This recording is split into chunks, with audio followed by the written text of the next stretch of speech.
안녕하십니까? 삶의 지혜와 건강한 내일을 이야기하는 시간입니다. 평생을 가족을 위해 헌신하고 쉼없이 달려오신 우리 어머님, 아버님들. 이제는 그 누구보다 자기 자신을 아끼고 돌봐야 할 소중한 시간입니다. 하지만 때로는 우리가 무심코 지나쳤던 아주 사소한 순간이 평온했던 일상을 뒤흔드는 결정적인 계기가 되기도 합니다. 오늘 저희 이야기가 어르신들의 건강한 내일을 지키는데 작은 보탬이 되기를 바랍니다. 잠시 시간을 내어 구독과 좋아요를 눌러주시면 저희가 더 좋은 이야기로 찾아뵙는데 큰 힘이 됩니다. 여러분의 모든 날에 건강과 평안이 가득하기를 기원하며 오늘의 이야기를 시작하겠습니다. 오늘 우리가 함께 나눌 이야기는 식중독, 바로 우리 식탁 위의 조용한 위험에 관한 것입니다. 햇살 좋은 어느 여름날이었습니다. 동료들과 함께 야외에서 구슬땀을 흘리며 일하던 한 여성분은 모두를 위해 집에서 정성껏 김밥을 싸왔습니다. 꿀맛 같은 점심시간, 동료들은 고마운 마음에 너도나도 김밥을 나눠 먹으며 즐거운 담소를 나누었죠. 하지만 한 가지, 마음 한구석에 찜찜함이 남았습니다. 아침 일찍 싼 김밥이 무더운 여름 땡볕 아래 너무 오래 방치되었기 때문입니다. 에이, 설마 무슨 일 있겠어? 배탈 좀 나고 말겠지. 모두가 대수롭지 않게 여겼습니다. 그날 하루, 그리고 다음 날까지도 아무런 이상이 없자 다들 역시 괜찮았다며 안심하고 다시 일에 집중했습니다. 그러나 비극은 이틀 뒤 저녁에 찾아왔습니다. 갑자기 팀원 모두가 배를 쥐어짜는 듯한 고통과 함께 구토, 설사에 시달리기 시작한 것입니다. 결국 팀원 전원이 심한 탈수 증세로 쓰러져 병원에 입원하는 사태에 이르렀습니다. 그들은 몰랐던 것입니다. 식중독 중에는 최대 72시간, 즉 사흘 뒤에야 증상이 나타나는 무서운 종류도 있다는 사실을 말입니다. 이처럼 식중독은 단순히 배탈 정도로 끝나는 가벼운 질병이 아닙니다. 개인의 건강을 심각하게 위협할 뿐만 아니라 이 사례처럼 함께 일하는 동료들과 일터에까지 큰 피해를 주는 결과를 낳을 수 있습니다. 특히 우리 어르신들은 젊은 시절에 비해 면역력이 약해져 있어 식중독에 더욱 취약합니다. 한 번 걸리면 회복 속도도 더디고 구토와 설사가 지속될 경우 생명까지 위협하는 탈수 증상으로 이어질 수 있어 각별한 주의가 필요합니다. 그렇다면 이 식중독이란 정확히 무엇일까요? 식중독이란 유해한 미생물이나 독소에 오염된 음식을 섭취했을 때 발생하는 모든 감염성 질환을 말합니다. 증상은 크게 두 가지로 나뉩니다. 음식을 먹고 짧게는 1시간에서 12시간 안에 구토 증세가 나타나는 구토형, 그리고 길게는 24시간에서 72시간의 잠복기를 거쳐 설사 증세가 나타나는 설사형이 있습니다. 그래서 음식을 먹었는데 맛이 조금이라도 시큼하거나 이상했다면 괜찮겠지 하고 넘길 것이 아니라 최소 사흘 동안은 자신의 몸 상태를 유심히 살펴야 하는 것입니다. 더욱 무서운 것은 이 식중독균이 계절에 따라 얼굴을 바꾼다는 점입니다. 먼저 후덥지근한 여름철입니다. 한국인이라면 여름철 별미로 회나 조개 같은 해산물을 즐겨 드시죠. 하지만 기온이 오르는 5월부터 9월까지는 바닷물 속에 장염 비브리오균이 왕성하게 활동합니다. 이 균에 오염된 어패류를 날로 먹거나 충분히 익혀 먹지 않았을 때 식중독에 걸리기 쉽습니다. 또한 오염된 해산물을 손질했던 칼이나 도마, 행주를 통해 다른 음식이 오염되는 2차 오염도 매우 흔하게 발생합니다. 여름철 식중독을 예방하려면 어떻게 해야 할까요? 첫째, 어패류는 신선한 것으로 구매해 즉시 냉장 또는 냉동 보관해야 합니다. 둘째, 해산물을 씻을 때는 바닷물이 아닌 흐르는 수돗물에 2-3번 이상 깨끗이 씻어야 합니다. 셋째, 비브리오균은 열에 약하므로 반드시 85도 이상의 온도에서 1분 이상 충분히 가열해서 속까지 완전히 익혀 드셔야 합니다. 마지막으로 칼과 도마는 반드시 나름 식용과 익힌 음식용, 채소용과 육류용으로 구분해서 사용하고 사용 후에는 뜨거운 물로 소독하는 습관이 중요합니다. 그렇다면 추운 겨울에는 안전할까요? 천만의 말씀입니다. 겨울에는 노로바이러스라는 또 다른 복병이 기다리고 있습니다. 이 바이러스는 낮은 기온에서도 생명력이 매우 강해서 겨울철 식중독의 주된 원인이 됩니다. 특히 겨울 별미인 굴을 날로 먹다가 노로바이러스에 감염되는 사례가 매우 많습니다. 어느 추운 겨울, 노노케어 사업에 참여하시던 한 어르신의 이야기입니다. 평소 자신을 돌봐주는 분께 고마움을 느낀 수혜자 어르신이 제철이라며 싱싱한 굴을 대접했습니다. 겨울에 굴만큼 좋은 보양식이 어디 있나 하는 생각에 감사한 마음으로 굴을 맛있게 드셨다고 합니다.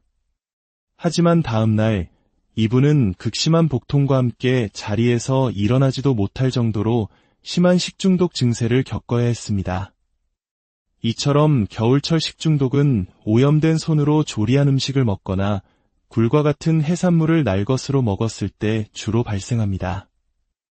예방을 위해서는 외출 후, 화장실 사용 후에는 반드시 비누를 사용해 흐르는 물에 30초 이상 손을 씻는 개인위생이 무엇보다 중요합니다. 그리고 굴과 같은 조개류는 가급적 85도 이상에서 1분 이상 가열하여 익혀 드시는 것이 가장 안전합니다.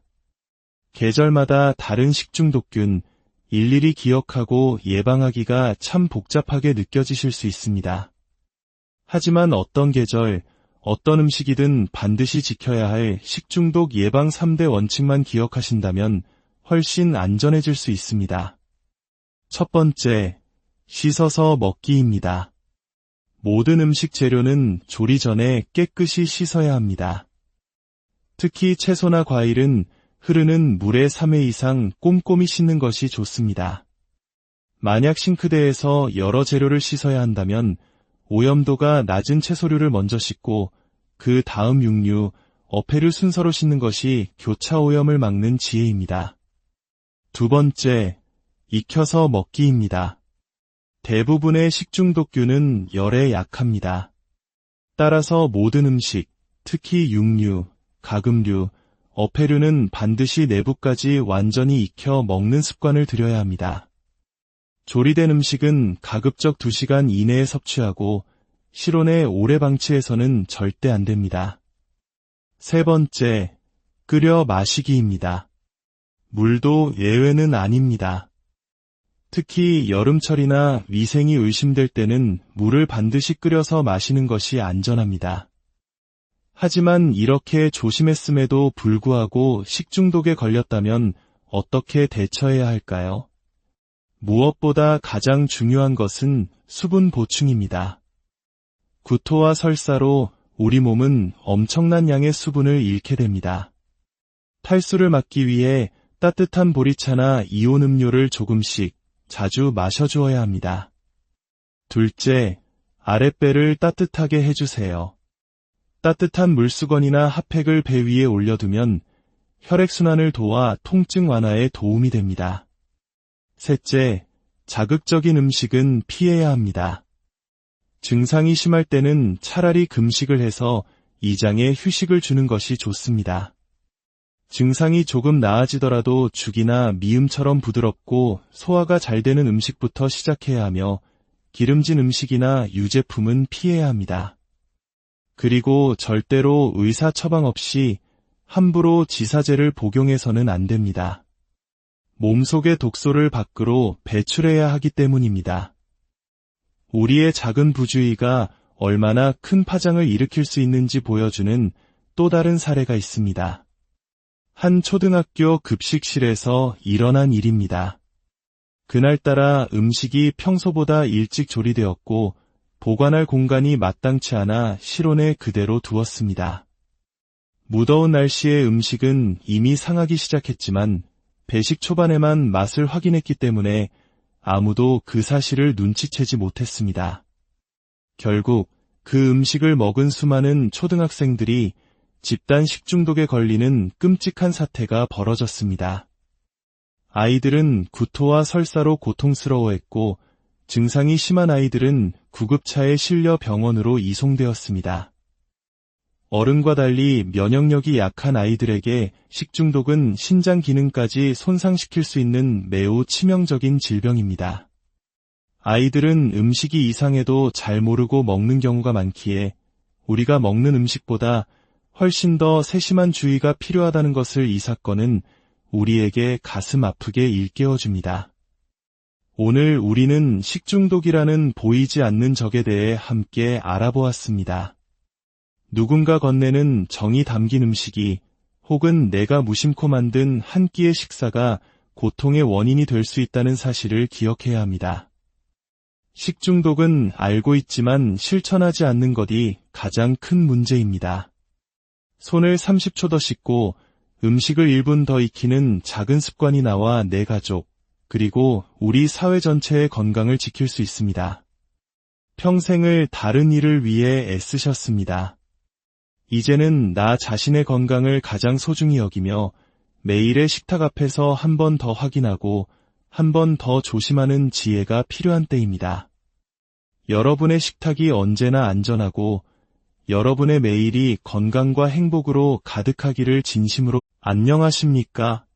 삶의 지혜와 건강한 내일을 이야기하는 시간입니다. 평생을 가족을 위해 헌신하고 쉼없이 달려오신 우리 어머님, 아버님들. 이제는 그 누구보다 자기 자신을 아끼고 돌봐야 할 소중한 시간입니다. 하지만 때로는 우리가 무심코 지나쳤던 아주 사소한 순간이 평온했던 일상을 뒤흔드는 결정적인 계기가 되기도 합니다. 오늘 저희 이야기가 어르신들의 건강한 내일을 지키는데 작은 보탬이 되기를 바랍니다. 잠시 시간을 내어 구독과 좋아요를 눌러주시면 저희가 더 좋은 이야기로 찾아뵙는데 큰 힘이 됩니다. 여러분의 모든 날에 건강과 평안이 가득하기를 기원하며 오늘의 이야기를 시작하겠습니다. 오늘 우리가 함께 나눌 이야기는 식중독, 바로 우리 식탁 위의 조용한 위험에 관한 것입니다. 햇살 좋은 어느 여름날이었습니다. 동료들과 함께 야외에서 구슬땀을 흘리며 일하던 한 여성분은 모두를 위해 집에서 정성껏 김밥을 싸왔습니다. 꿀맛 같은 점심시간, 동료들은 고마운 마음에 너도 나도 김밥을 나눠 먹으며 즐거운 담소를 나누었죠. 하지만 한 가지, 마음 한구석에 찜찜함이 남았습니다. 아침 일찍 싼 김밥이 무더운 여름 땡볕 아래 너무 오래 방치되었기 때문입니다. 에이, 설마 무슨 일 있겠어? 배탈 좀 나고 말겠지. 모두가 대수롭지 않게 여겼습니다. 그날 하루, 그리고 다음 날까지도 아무런 이상이 없자 다들 역시 괜찮았다며 안심하고 다시 일에 집중했습니다. 그러나 비극은 이틀 뒤 저녁에 찾아왔습니다. 갑자기 팀원 모두가 배를 쥐어짜는 듯한 고통과 함께 구토, 설사에 시달리기 시작한 것입니다. 결국 팀원 전원이 심한 탈수 증세로 쓰러져 병원에 입원하는 사태에 이르렀습니다. 그들은 몰랐던 것입니다. 식중독 중에는 최대 72시간, 즉 사흘 뒤에야 증상이 나타나는 무서운 종류도 있다는 사실을 말입니다. 이처럼 식중독은 단순히 배탈 정도로 끝나는 가벼운 질병이 아닙니다. 개인의 건강을 심각하게 위협할 뿐만 아니라 이 사례처럼 함께 일하는 동료들과 일터에까지 큰 피해를 주는 결과를 낳을 수 있습니다. 특히 우리 어르신들은 젊은 시절에 비해 면역력이 약해져 있어 식중독에 더욱 취약합니다. 한 번 걸리면 회복 속도도 더디고 구토와 설사가 지속될 경우 생명까지 위협하는 탈수 증상으로 이어질 수 있어 각별한 주의가 필요합니다. 그렇다면 이 식중독이란 정확히 무엇일까요? 식중독이란 유해한 미생물이나 독소에 오염된 음식을 섭취했을 때 발생하는 모든 감염성 질환을 말합니다. 증상은 크게 두 가지로 나뉩니다. 음식을 먹고 짧게는 1시간에서 12시간 안에 구토 증세가 나타나는 구토형, 그리고 길게는 24시간에서 72시간의 잠복기를 거쳐 설사 증세가 나타나는 설사형이 있습니다. 그래서 음식을 먹었는데 맛이 조금이라도 시큼하거나 이상했다면 괜찮겠지 하고 넘길 것이 아니라 최소 사흘 동안은 자신의 몸 상태를 유심히 살펴야 하는 것입니다. 더욱 무서운 것은 이 식중독균이 계절에 따라 얼굴을 바꾼다는 점입니다. 먼저 후덥지근한 여름철입니다.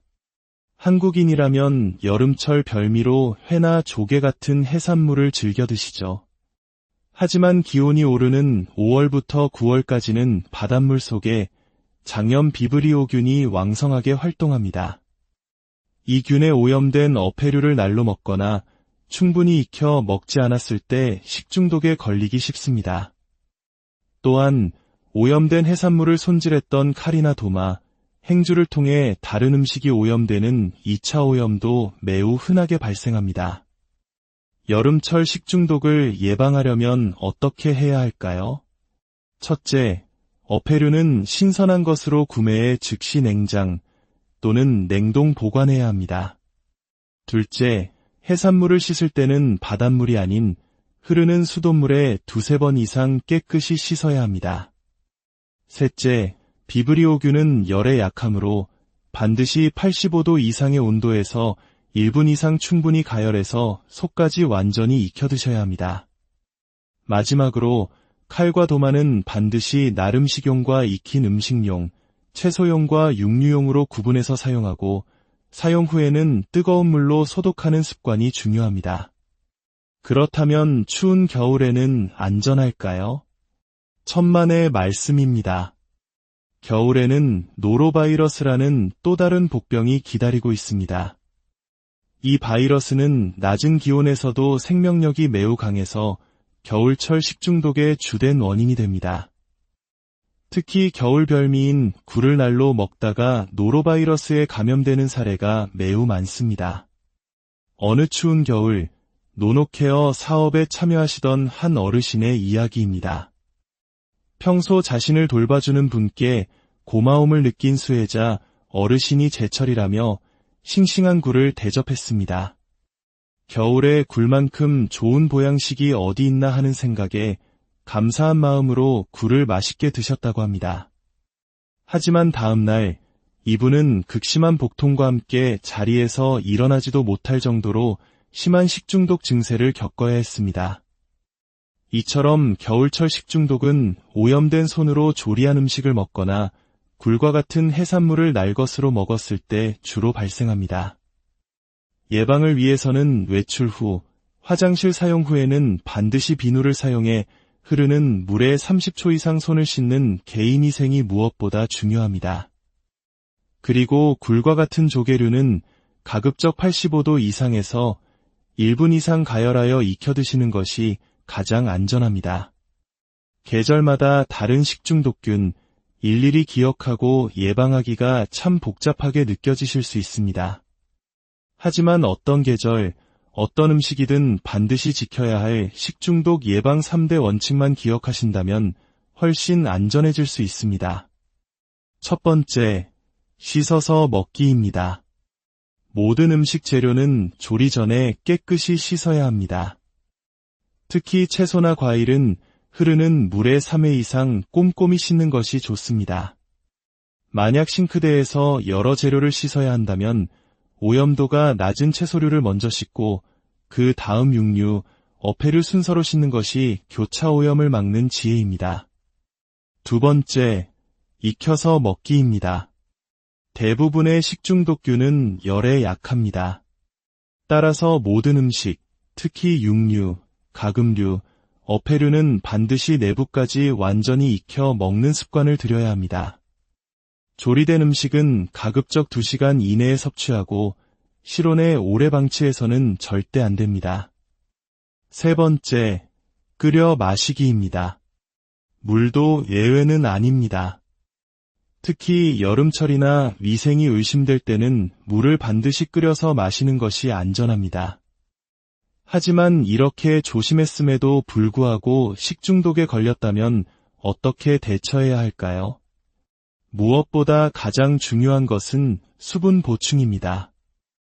구토와 설사로 우리 몸은 엄청난 양의 수분을 잃게 됩니다. 탈수를 막기 위해 따뜻한 보리차나 이온 음료를 조금씩 자주 마셔주어야 합니다. 둘째, 아랫배를 따뜻하게 해주세요. 따뜻한 물수건이나 핫팩을 배 위에 올려두면 혈액순환을 도와 통증 완화에 도움이 됩니다. 셋째, 자극적인 음식은 피해야 합니다. 증상이 심할 때는 차라리 금식을 해서 이장에 휴식을 주는 것이 좋습니다. 증상이 조금 나아지더라도 죽이나 미음처럼 부드럽고 소화가 잘 되는 음식부터 시작해야 하며 기름진 음식이나 유제품은 피해야 합니다. 그리고 절대로 의사 처방 없이 함부로 지사제를 복용해서는 안 됩니다. 몸속의 독소를 밖으로 배출해야 하기 때문입니다. 우리의 작은 부주의가 얼마나 큰 파장을 일으킬 수 있는지 보여주는 또 다른 사례가 있습니다. 한 초등학교 급식실에서 일어난 일입니다. 그날따라 음식이 평소보다 일찍 조리되었고 보관할 공간이 마땅치 않아 실온에 그대로 두었습니다. 무더운 날씨에 음식은 이미 상하기 시작했지만 배식 초반에만 맛을 확인했기 때문에 아무도 그 사실을 눈치채지 못했습니다. 결국 그 음식을 먹은 수많은 초등학생들이 집단 식중독에 걸리는 끔찍한 사태가 벌어졌습니다. 아이들은 구토와 설사로 고통스러워했고 증상이 심한 아이들은 구급차에 실려 병원으로 이송되었습니다. 어른과 달리 면역력이 약한 아이들에게 식중독은 신장 기능까지 손상시킬 수 있는 매우 치명적인 질병입니다. 아이들은 음식이 이상해도 잘 모르고 먹는 경우가 많기에 우리가 먹는 음식보다 훨씬 더 세심한 주의가 필요하다는 것을 이 사건은 우리에게 가슴 아프게 일깨워줍니다. 오늘 우리는 식중독이라는 보이지 않는 적에 대해 함께 알아보았습니다. 누군가 건네는 정이 담긴 음식이 혹은 내가 무심코 만든 한 끼의 식사가 고통의 원인이 될 수 있다는 사실을 기억해야 합니다. 식중독은 알고 있지만 실천하지 않는 것이 가장 큰 문제입니다. 손을 30초 더 씻고 음식을 1분 더 익히는 작은 습관이 나와 내 가족, 그리고 우리 사회 전체의 건강을 지킬 수 있습니다. 평생을 다른 일을 위해 애쓰셨습니다. 이제는 나 자신의 건강을 가장 소중히 여기며 매일의 식탁 앞에서 한 번 더 확인하고 한 번 더 조심하는 지혜가 필요한 때입니다. 여러분의 식탁이 언제나 안전하고 여러분의 매일이 건강과 행복으로 가득하기를 진심으로 안녕하십니까? 삶의 지혜와 건강한 내일을 이야기하는 시간입니다. 평생을 가족을 위해 헌신하고 쉼없이 달려오신 우리 어머님, 아버님들, 이제는 그 누구보다 자기 자신을 아끼고 돌봐야 할 소중한 시간입니다.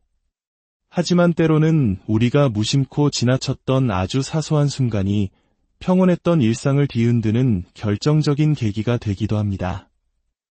오늘 저희 이야기가 어르신들의 건강한 내일을 지키는데 작은 보탬이 되기를 바랍니다.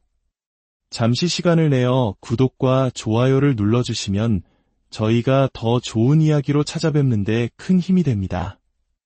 여러분의 모든 날에 건강과 평안이 가득하기를 기원하며 오늘의 이야기를 시작하겠습니다.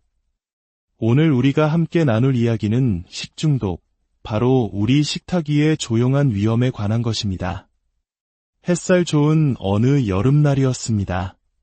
동료들과 함께 야외에서 구슬땀을 흘리며 일하던 한 여성분은 모두를 위해 집에서 정성껏 김밥을 싸왔습니다. 꿀맛 같은 점심시간, 동료들은 고마운 마음에 너도 나도 김밥을 나눠 먹으며 즐거운 담소를 나누었죠. 하지만 한 가지, 마음 한구석에 찜찜함이 남았습니다. 아침 일찍 싼 김밥이 무더운 여름 땡볕 아래 너무 오래 방치되었기 때문입니다. 에이, 설마 무슨 일 있겠어? 배탈 좀 나고 말겠지. 모두가 대수롭지 않게 여겼습니다. 그날 하루, 그리고 다음 날까지도 아무런 이상이 없자 다들 역시 괜찮았다며 안심하고 다시 일에 집중했습니다. 그러나 비극은 이틀 뒤 저녁에 찾아왔습니다. 갑자기 팀원 모두가 배를 쥐어짜는 듯한 고통과 함께 구토, 설사에 시달리기 시작한 것입니다. 결국 팀원 전원이 심한 탈수 증세로 쓰러져 병원에 입원하는 사태에 이르렀습니다. 그들은 몰랐던 것입니다. 식중독 중에는 최대 72시간, 즉 사흘 뒤에야 증상이 나타나는 무서운 종류도 있다는 사실을 말입니다. 이처럼 식중독은 단순히 배탈 정도로 끝나는 가벼운 질병이 아닙니다. 개인의 건강을 심각하게 위협할 뿐만 아니라 이 사례처럼 함께 일하는 동료들과 일터에까지 큰 피해를 주는 결과를 낳을 수 있습니다. 특히 우리 어르신들은 젊은 시절에 비해 면역력이 약해져 있어 식중독에 더욱 취약합니다. 한번 걸리면 회복 속도도 더디고 구토와 설사가 지속될 경우 생명까지 위협하는 탈수 증상으로 이어질 수 있어 각별한 주의가 필요합니다. 그렇다면 이 식중독이란 정확히 무엇일까요? 식중독이란 유해한 미생물이나 독소에 오염된 음식을 섭취했을 때 발생하는 모든 감염성 질환을 말합니다. 증상은 크게 두 가지로 나뉩니다. 음식을 먹고 짧게는 1시간에서 12시간 안에 구토 증세가 나타나는 구토형, 그리고 길게는 24시간에서 72시간의 잠복기를 거쳐 설사 증세가 나타나는 설사형이 있습니다. 그래서 음식을 먹었는데 맛이 조금이라도 시큼하거나 이상했다면 괜찮겠지 하고 넘길 것이 아니라 최소 사흘 동안은 자신의 몸 상태를 유심히 살펴야 하는 것입니다. 더욱 무서운 것은 이 식중독균이 계절에 따라 얼굴을 바꾼다는 점입니다. 먼저 후덥지근한 여름철입니다. 한국인이라면 여름철 별미로 회나 조개 같은 해산물을 즐겨 드시죠.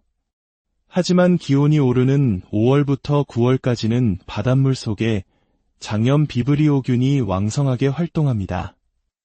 이 균에 오염된 어패류를 날로 먹거나 충분히 익혀 먹지 않았을 때 식중독에 걸리기 쉽습니다. 또한 오염된 해산물을 손질했던 칼이나 도마, 행주를 통해 다른 음식이 오염되는 2차 오염도 매우 흔하게 발생합니다. 여름철 식중독을 예방하려면 어떻게 해야 할까요? 첫째, 어패류는 신선한 것으로 구매해 즉시 냉장 또는 냉동 보관해야 합니다. 둘째, 해산물을 씻을 때는 바닷물이 아닌 흐르는 수돗물에 2-3번 이상 깨끗이 씻어야 합니다.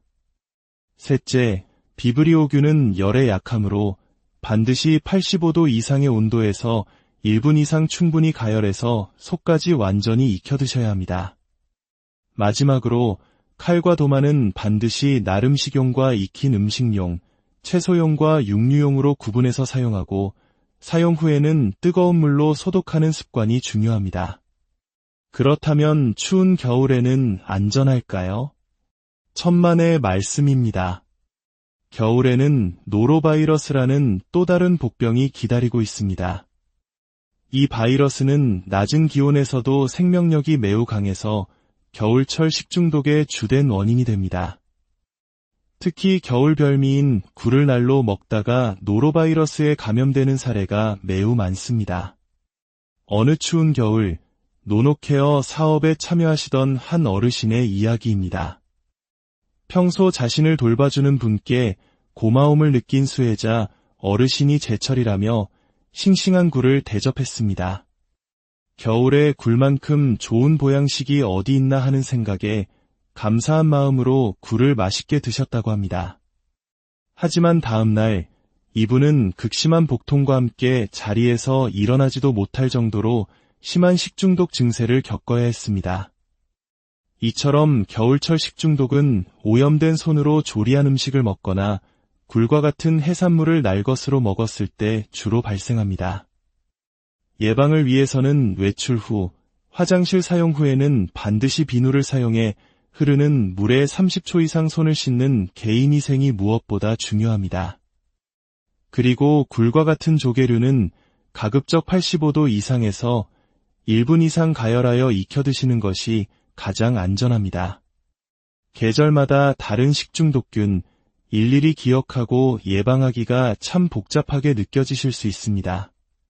하지만 어떤 계절, 어떤 음식이든 반드시 지켜야 할 식중독 예방 3대 원칙만 기억하신다면 훨씬 안전해질 수 있습니다. 첫 번째, 씻어서 먹기입니다. 모든 음식 재료는 조리 전에 깨끗이 씻어야 합니다. 특히 채소나 과일은 흐르는 물에 3회 이상 꼼꼼히 씻는 것이 좋습니다. 만약 싱크대에서 여러 재료를 씻어야 한다면 오염도가 낮은 채소류를 먼저 씻고 그 다음 육류, 어패류 순서로 씻는 것이 교차 오염을 막는 지혜입니다. 두 번째, 익혀서 먹기입니다. 대부분의 식중독균은 열에 약합니다. 따라서 모든 음식, 특히 육류, 가금류, 어패류는 반드시 내부까지 완전히 익혀 먹는 습관을 들여야 합니다. 조리된 음식은 가급적 2시간 이내에 섭취하고 실온에 오래 방치해서는 절대 안 됩니다. 세 번째, 끓여 마시기입니다. 물도 예외는 아닙니다. 특히 여름철이나 위생이 의심될 때는 물을 반드시 끓여서 마시는 것이 안전합니다. 하지만 이렇게 조심했음에도 불구하고 식중독에 걸렸다면 어떻게 대처해야 할까요? 무엇보다 가장 중요한 것은 수분 보충입니다. 구토와 설사로 우리 몸은 엄청난 양의 수분을 잃게 됩니다.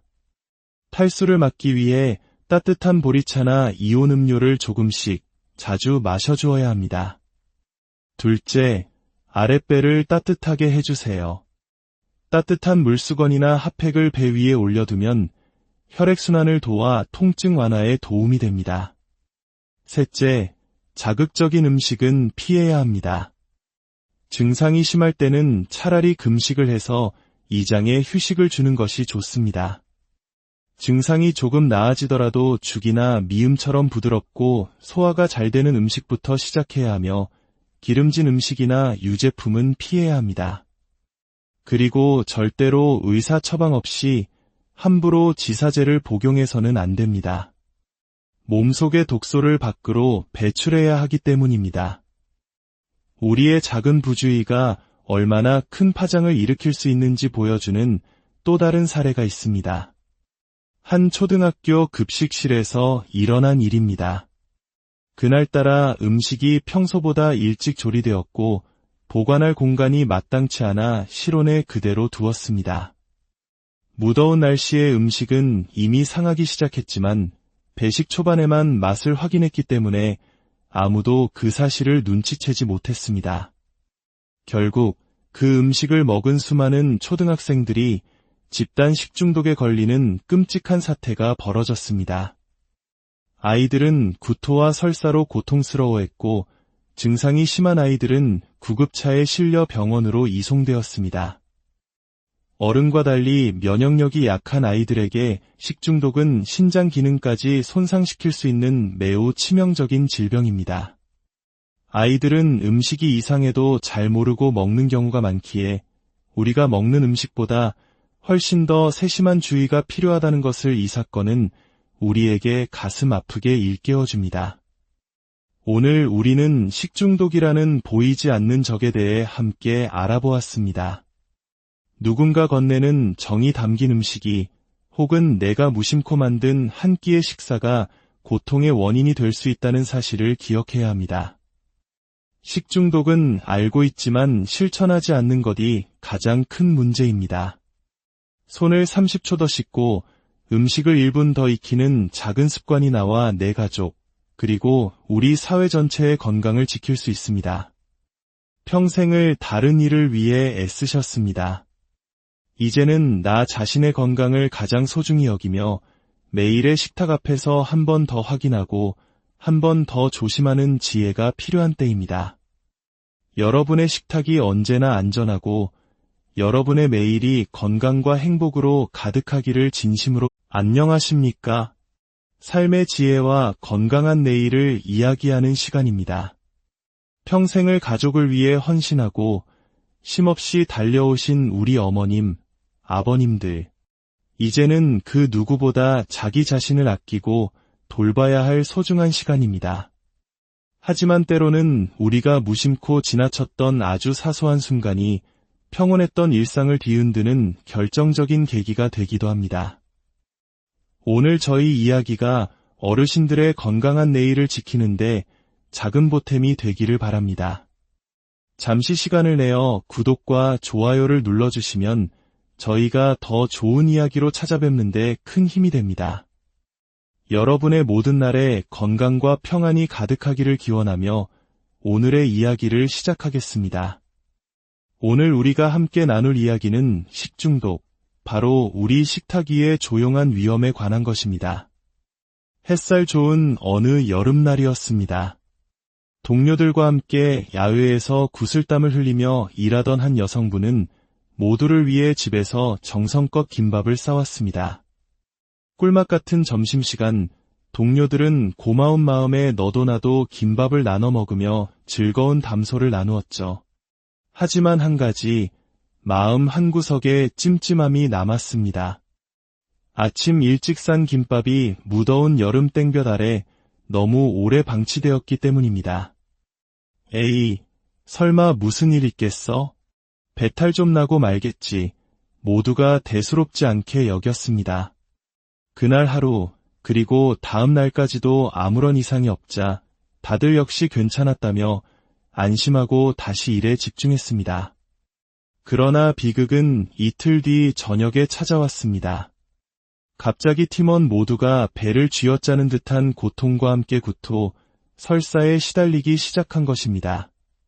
결국 팀원 전원이 심한 탈수 증세로 쓰러져 병원에 입원하는 사태에 이르렀습니다. 그들은 몰랐던 것입니다. 식중독 중에는 최대 72시간, 즉 사흘 뒤에야 증상이 나타나는 무서운 종류도 있다는 사실을 말입니다. 이처럼 식중독은 단순히 배탈 정도로 끝나는 가벼운 질병이 아닙니다. 개인의 건강을 심각하게 위협할 뿐만 아니라 이 사례처럼 함께 일하는 동료들과 일터에까지 큰 피해를 주는 결과를 낳을 수 있습니다. 특히 우리 어르신들은 젊은 시절에 비해 면역력이 약해져 있어 식중독에 더욱 취약합니다. 한 번 걸리면 회복 속도도 더디고 구토와 설사가 지속될 경우 생명까지 위협하는 탈수 증상으로 이어질 수 있어 각별한 주의가 필요합니다. 그렇다면 이 식중독이란 정확히 무엇일까요? 식중독이란 유해한 미생물이나 독소에 오염된 음식을 섭취했을 때 발생하는 모든 감염성 질환을 말합니다. 증상은 크게 두 가지로 나뉩니다. 음식을 먹고 짧게는 1시간에서 12시간 안에 구토 증세가 나타나는 구토형, 그리고 길게는 24시간에서 72시간의 잠복기를 거쳐 설사 증세가 나타나는 설사형이 있습니다. 그래서 음식을 먹었는데 맛이 조금이라도 시큼하거나 이상했다면 괜찮겠지 하고 넘길 것이 아니라 최소 사흘 동안은 자신의 몸 상태를 유심히 살펴야 하는 것입니다. 더욱 무서운 것은 이 식중독균이 계절에 따라 얼굴을 바꾼다는 점입니다. 먼저 후덥지근한 여름철입니다. 한국인이라면 여름철 별미로 회나 조개 같은 해산물을 즐겨 드시죠. 하지만 기온이 오르는 5월부터 9월까지는 바닷물 속에 장염 비브리오균이 왕성하게 활동합니다. 이 균에 오염된 어패류를 날로 먹거나 충분히 익혀 먹지 않았을 때 식중독에 걸리기 쉽습니다. 또한 오염된 해산물을 손질했던 칼이나 도마, 행주를 통해 다른 음식이 오염되는 2차 오염도 매우 흔하게 발생합니다. 여름철 식중독을 예방하려면 어떻게 해야 할까요? 첫째, 어패류는 신선한 것으로 구매해 즉시 냉장 또는 냉동 보관해야 합니다. 둘째, 해산물을 씻을 때는 바닷물이 아닌 흐르는 수돗물에 2-3번 이상 깨끗이 씻어야 합니다. 셋째, 비브리오균은 열에 약하므로 반드시 85도 이상의 온도에서 1분 이상 충분히 가열해서 속까지 완전히 익혀 드셔야 합니다. 마지막으로 칼과 도마는 반드시 나름 식용과 익힌 음식용, 채소용과 육류용으로 구분해서 사용하고 사용 후에는 뜨거운 물로 소독하는 습관이 중요합니다. 그렇다면 추운 겨울에는 안전할까요? 천만의 말씀입니다. 겨울에는 노로바이러스라는 또 다른 복병이 기다리고 있습니다. 이 바이러스는 낮은 기온에서도 생명력이 매우 강해서 겨울철 식중독의 주된 원인이 됩니다. 특히 겨울 별미인 굴을 날로 먹다가 노로바이러스에 감염되는 사례가 매우 많습니다. 어느 추운 겨울, 노노케어 사업에 참여하시던 한 어르신의 이야기입니다. 평소 자신을 돌봐주는 분께 고마움을 느낀 수혜자 어르신이 제철이라며 싱싱한 굴을 대접했습니다. 겨울에 굴만큼 좋은 보양식이 어디 있나 하는 생각에 감사한 마음으로 굴을 맛있게 드셨다고 합니다. 하지만 다음 날 이분은 극심한 복통과 함께 자리에서 일어나지도 못할 정도로 심한 식중독 증세를 겪어야 했습니다.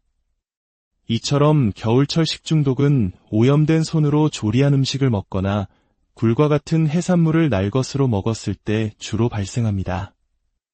예방을 위해서는 외출 후, 화장실 사용 후에는 반드시 비누를 사용해 흐르는 물에 30초 이상 손을 씻는 개인위생이 무엇보다 중요합니다. 그리고 굴과 같은 조개류는 가급적 85도 이상에서 1분 이상 가열하여 익혀 드시는 것이 가장 안전합니다.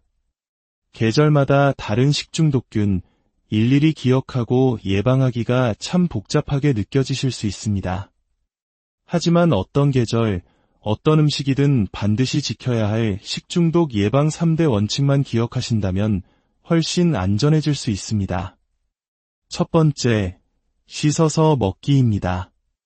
모든 음식 재료는 조리 전에 깨끗이 씻어야 합니다. 특히 채소나 과일은 흐르는 물에 3회 이상 꼼꼼히 씻는 것이 좋습니다. 만약 싱크대에서 여러 재료를 씻어야 한다면 오염도가 낮은 채소류를 먼저 씻고 그 다음 육류, 어패류 순서로 씻는 것이 교차 오염을 막는 지혜입니다. 두 번째, 익혀서 먹기입니다. 대부분의 식중독균은 열에 약합니다. 따라서 모든 음식, 특히 육류, 가금류, 어패류는 반드시 내부까지 완전히 익혀 먹는 습관을 들여야 합니다. 조리된 음식은 가급적 2시간 이내에 섭취하고 실온에 오래 방치해서는 절대 안 됩니다. 세 번째, 끓여 마시기입니다. 물도 예외는 아닙니다. 특히 여름철이나 위생이 의심될 때는 물을 반드시 끓여서 마시는 것이 안전합니다. 하지만 이렇게 조심했음에도 불구하고 식중독에 걸렸다면 어떻게 대처해야 할까요? 무엇보다 가장 중요한 것은 수분 보충입니다. 구토와 설사로 우리 몸은 엄청난 양의 수분을 잃게 됩니다. 탈수를 막기 위해 따뜻한 보리차나 이온 음료를 조금씩 자주 마셔주어야 합니다. 둘째, 아랫배를 따뜻하게 해주세요. 따뜻한 물수건이나 핫팩을 배 위에 올려두면 혈액순환을 도와 통증 완화에 도움이 됩니다. 셋째, 자극적인 음식은 피해야 합니다. 증상이 심할 때는 차라리 금식을 해서 이장에 휴식을 주는 것이 좋습니다. 증상이 조금 나아지더라도 죽이나 미음처럼 부드럽고 소화가 잘 되는 음식부터 시작해야 하며 기름진 음식이나 유제품은 피해야 합니다. 그리고 절대로 의사 처방 없이 함부로 지사제를 복용해서는 안 됩니다. 몸속의 독소를 밖으로 배출해야 하기 때문입니다. 우리의 작은 부주의가 얼마나 큰 파장을 일으킬 수 있는지 보여주는 또 다른 사례가 있습니다. 한 초등학교 급식실에서 일어난 일입니다. 그날따라 음식이 평소보다 일찍 조리되었고 보관할 공간이 마땅치 않아 실온에 그대로 두었습니다. 무더운 날씨에 음식은 이미 상하기 시작했지만 배식 초반에만 맛을 확인했기 때문에 아무도 그 사실을 눈치채지 못했습니다. 결국 그 음식을 먹은 수많은 초등학생들이 집단 식중독에 걸리는 끔찍한 사태가 벌어졌습니다. 아이들은 구토와 설사로 고통스러워했고 증상이 심한 아이들은 구급차에 실려 병원으로 이송되었습니다. 어른과 달리 면역력이 약한 아이들에게 식중독은 신장 기능까지 손상시킬 수 있는 매우 치명적인 질병입니다. 아이들은 음식이 이상해도 잘 모르고 먹는 경우가 많기에 우리가 먹는 음식보다 훨씬 더 세심한 주의가 필요하다는 것을 이 사건은 우리에게 가슴 아프게 일깨워줍니다. 오늘 우리는 식중독이라는 보이지 않는 적에 대해 함께 알아보았습니다. 누군가 건네는 정이 담긴 음식이 혹은 내가 무심코 만든 한 끼의 식사가 고통의 원인이 될 수 있다는 사실을 기억해야 합니다. 식중독은 알고 있지만 실천하지 않는 것이 가장 큰 문제입니다. 손을 30초 더 씻고 음식을 1분 더 익히는 작은 습관이 나와 내 가족, 그리고 우리 사회 전체의 건강을 지킬 수 있습니다. 평생을 다른 일을 위해 애쓰셨습니다. 이제는 나 자신의 건강을 가장 소중히 여기며 매일의 식탁 앞에서 한 번 더 확인하고 한 번 더 조심하는 지혜가 필요한 때입니다. 여러분의 식탁이 언제나 안전하고 여러분의 매일이 건강과 행복으로 가득하기를 진심으로. 안녕하십니까? 삶의 지혜와 건강한 내일을 이야기하는 시간입니다. 평생을 가족을 위해 헌신하고 쉼없이 달려오신 우리 어머님, 아버님들. 이제는 그 누구보다 자기 자신을 아끼고 돌봐야 할 소중한 시간입니다. 하지만 때로는 우리가 무심코 지나쳤던 아주 사소한 순간이 평온했던 일상을 뒤흔드는 결정적인 계기가 되기도 합니다. 오늘 저희 이야기가 어르신들의 건강한 내일을 지키는데 작은 보탬이 되기를 바랍니다. 잠시 시간을 내어 구독과 좋아요를 눌러주시면 저희가 더 좋은 이야기로 찾아뵙는데 큰 힘이 됩니다. 여러분의 모든 날에 건강과 평안이 가득하기를 기원하며 오늘의 이야기를 시작하겠습니다. 오늘 우리가 함께 나눌 이야기는 식중독, 바로 우리 식탁 위의 조용한 위험에 관한 것입니다. 햇살 좋은 어느 여름날이었습니다. 동료들과 함께 야외에서 구슬땀을 흘리며 일하던 한 여성분은 모두를 위해 집에서 정성껏 김밥을 싸왔습니다. 꿀맛 같은 점심시간, 동료들은 고마운 마음에 너도 나도 김밥을 나눠 먹으며 즐거운 담소를 나누었죠. 하지만 한 가지, 마음 한구석에 찜찜함이 남았습니다. 아침 일찍 싼 김밥이 무더운 여름 땡볕 아래 너무 오래 방치되었기 때문입니다. 에이, 설마 무슨 일 있겠어? 배탈 좀 나고 말겠지. 모두가 대수롭지 않게 여겼습니다. 그날 하루, 그리고 다음 날까지도 아무런 이상이 없자 다들 역시 괜찮았다며 안심하고 다시 일에 집중했습니다. 그러나 비극은 이틀 뒤 저녁에 찾아왔습니다. 갑자기 팀원 모두가 배를 쥐어짜는 듯한 고통과 함께 구토, 설사에 시달리기 시작한 것입니다. 결국 팀원 전원이 심한 탈수 증세로 쓰러져 병원에 입원하는 사태에 이르렀습니다. 그들은 몰랐던 것입니다. 식중독 중에는 최대 72시간, 즉 사흘 뒤에야 증상이 나타나는 무서운 종류도 있다는 사실을 말입니다. 이처럼 식중독은 단순히 배탈 정도로 끝나는 가벼운 질병이 아닙니다. 개인의 건강을 심각하게 위협할 뿐만 아니라 이 사례처럼 함께 일하는 동료들과 일터에까지 큰 피해를 주는 결과를 낳을 수 있습니다. 특히 우리 어르신들은 젊은 시절에 비해 면역력이 약해져 있어 식중독에 더욱 취약합니다. 한 번 걸리면 회복 속도도 더디고 구토와 설사가 지속될 경우 생명까지 위협하는 탈수 증상으로 이어질 수 있어 각별한 주의가 필요합니다. 그렇다면 이 식중독이란 정확히 무엇일까요? 식중독이란 유해한 미생물이나 독소에 오염된 음식을 섭취했을 때 발생하는 모든 감염성 질환을 말합니다. 증상은 크게 두 가지로 나뉩니다.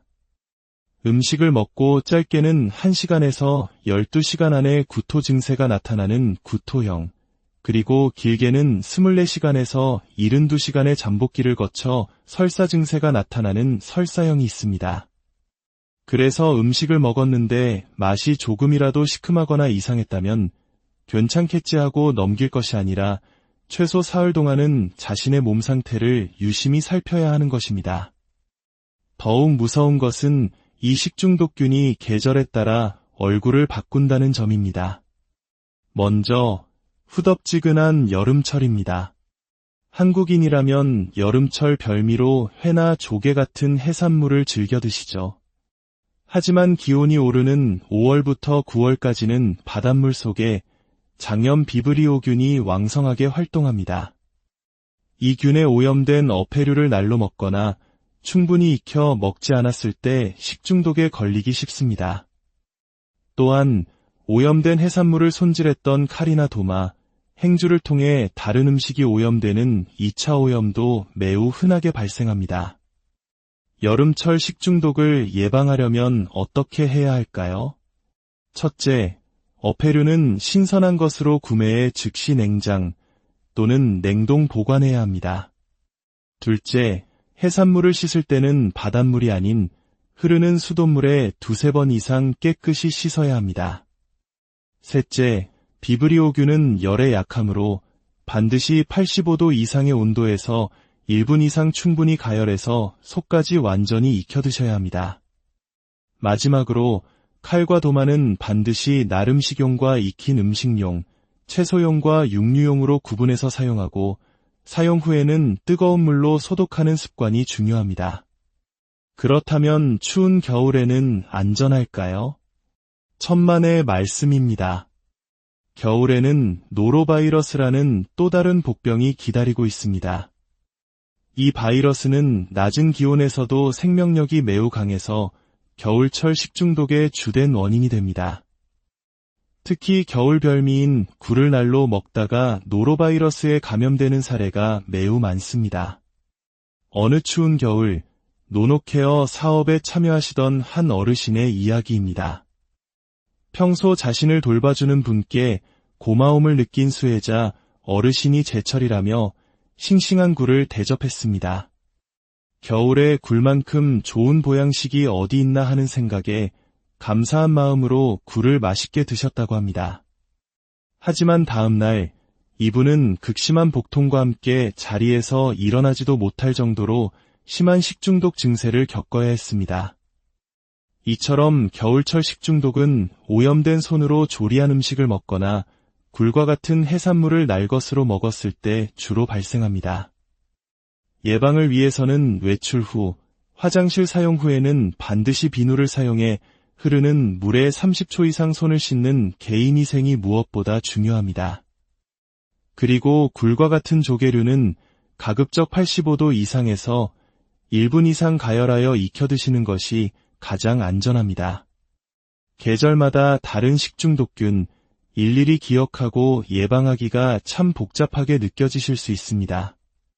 하지만 어떤 계절, 어떤 음식이든 반드시 지켜야 할 식중독 예방 3대 원칙만 기억하신다면 훨씬 안전해질 수 있습니다. 첫 번째, 씻어서 먹기입니다. 모든 음식 재료는 조리 전에 깨끗이 씻어야 합니다.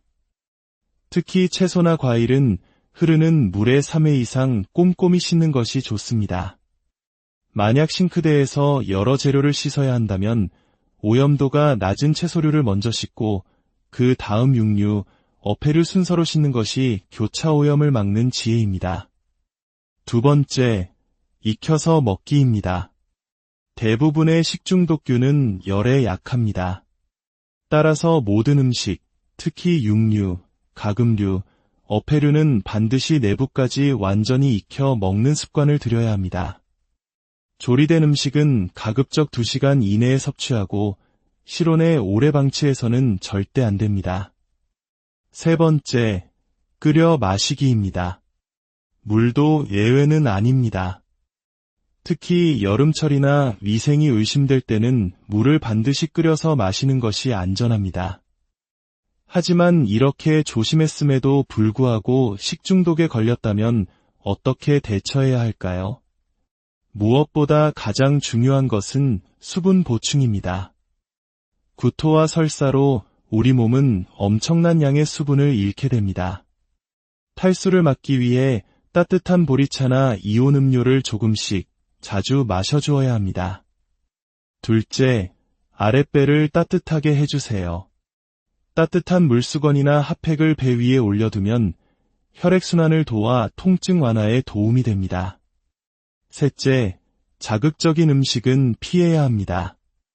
증상이 심할 때는 차라리 금식을 해서 이장에 휴식을 주는 것이 좋습니다. 증상이 조금 나아지더라도 죽이나 미음처럼 부드럽고 소화가 잘 되는 음식부터 시작해야 하며 기름진 음식이나 유제품은 피해야 합니다. 그리고 절대로 의사 처방 없이 함부로 지사제를 복용해서는 안 됩니다. 몸속의 독소를 밖으로 배출해야 하기 때문입니다. 우리의 작은 부주의가 얼마나 큰 파장을 일으킬 수 있는지 보여주는 또 다른 사례가 있습니다. 한 초등학교 급식실에서 일어난 일입니다. 그날따라 음식이 평소보다 일찍 조리되었고 보관할 공간이 마땅치 않아 실온에 그대로 두었습니다. 무더운 날씨에 음식은 이미 상하기 시작했지만 배식 초반에만 맛을 확인했기 때문에 아무도 그 사실을 눈치채지 못했습니다. 결국 그 음식을 먹은 수많은 초등학생들이 집단 식중독에 걸리는 끔찍한 사태가 벌어졌습니다. 아이들은 구토와 설사로 고통스러워했고 증상이 심한 아이들은 구급차에 실려 병원으로 이송되었습니다. 어른과 달리 면역력이 약한 아이들에게 식중독은 신장 기능까지 손상시킬 수 있는 매우 치명적인 질병입니다. 아이들은 음식이 이상해도 잘 모르고 먹는 경우가 많기에 우리가 먹는 음식보다 훨씬 더 세심한 주의가 필요하다는 것을 이 사건은 우리에게 가슴 아프게 일깨워줍니다. 오늘 우리는 식중독이라는 보이지 않는 적에 대해 함께 알아보았습니다. 누군가 건네는 정이 담긴 음식이 혹은 내가 무심코 만든 한 끼의 식사가 고통의 원인이 될 수 있다는 사실을 기억해야 합니다. 식중독은 알고 있지만 실천하지 않는 것이 가장 큰 문제입니다. 손을 30초 더 씻고 음식을 1분 더 익히는 작은 습관이 나와 내 가족, 그리고 우리 사회 전체의 건강을 지킬 수 있습니다. 평생을 다른 일을 위해 애쓰셨습니다. 이제는 나 자신의 건강을 가장 소중히 여기며 매일의 식탁 앞에서 한 번 더 확인하고 한 번 더 조심하는 지혜가 필요한 때입니다. 여러분의 식탁이 언제나 안전하고 여러분의 매일이 건강과 행복으로 가득하기를 진심으로. 안녕하십니까? 삶의 지혜와 건강한 내일을 이야기하는 시간입니다. 평생을 가족을 위해 헌신하고 쉼없이 달려오신 우리 어머님, 아버님들. 이제는 그 누구보다 자기 자신을 아끼고 돌봐야 할 소중한 시간입니다. 하지만 때로는 우리가 무심코 지나쳤던 아주 사소한 순간이 평온했던 일상을 뒤흔드는 결정적인 계기가 되기도 합니다. 오늘 저희 이야기가 어르신들의 건강한 내일을 지키는데 작은 보탬이 되기를 바랍니다. 잠시 시간을 내어 구독과 좋아요를 눌러주시면 저희가 더 좋은 이야기로 찾아뵙는데 큰 힘이 됩니다. 여러분의 모든 날에 건강과 평안이 가득하기를 기원하며 오늘의 이야기를 시작하겠습니다. 오늘 우리가 함께 나눌 이야기는 식중독, 바로 우리 식탁 위의 조용한 위험에 관한 것입니다. 햇살 좋은 어느 여름날이었습니다. 동료들과 함께 야외에서 구슬땀을 흘리며 일하던 한 여성분은 모두를 위해 집에서 정성껏 김밥을 싸왔습니다. 꿀맛 같은 점심시간, 동료들은 고마운 마음에 너도 나도 김밥을 나눠 먹으며 즐거운 담소를 나누었죠. 하지만 한 가지, 마음 한구석에 찜찜함이 남았습니다. 아침 일찍 싼 김밥이 무더운 여름 땡볕 아래 너무 오래 방치되었기 때문입니다. 에이, 설마 무슨 일 있겠어? 배탈 좀 나고 말겠지. 모두가 대수롭지 않게 여겼습니다. 그날 하루, 그리고 다음 날까지도 아무런 이상이 없자 다들 역시 괜찮았다며 안심하고